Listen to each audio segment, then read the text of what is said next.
စိတ်နှလုံးကောင်းရှိတဲ့ပုဂ္ဂိုလ်သူဟတ္တလို့ခေါ်တယ်စိတ်နှလုံးကောင်းရှိတဲ့မိတ်ဆွေပါတော့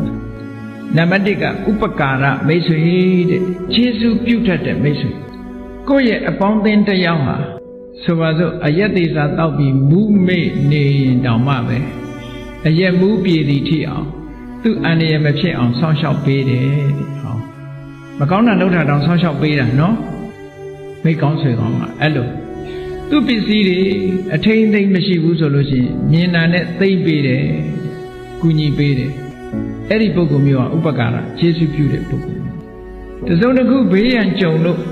ကိုမိတ်ဆွေကိုပေါင်းတဲ့ပုဂ္ဂိုလ်တရားမှာသိကြောက်လန့်နေလို့ရှိရင်လည်းအားပေးစကားပြောတယ်ကိစ္စရှိလို့ရှိရင်လည်းဝိုင်းကူပြီးတော့ဆောင်ရွက်တယ်ငွေကြီးတနလိုတာကစပြီးတော့အကူအညီထောက်ပံ့ပေးတယ်အဲ့ဒီလိုမိတ်ဆွေမျိုးကြတော့ဥပကာရမိတ်ဆွေစစ်ပါတဲ့ဒါလောကကြီးပွားရေးအတွက်အဲ့ဒီလိုပုဂ္ဂိုလ်မျိုးကိုပေါင်းတင်ရမယ်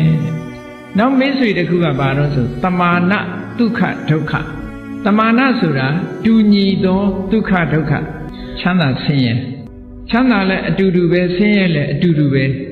နော်အဲ့ဒါလို့တူညီတဲ့စိတ်ထားရှိတဲ့မိတ်ဆွေခုခေတ်ပြောကြတယ်မဟုတ်လားအေးအတူပူအမြနော်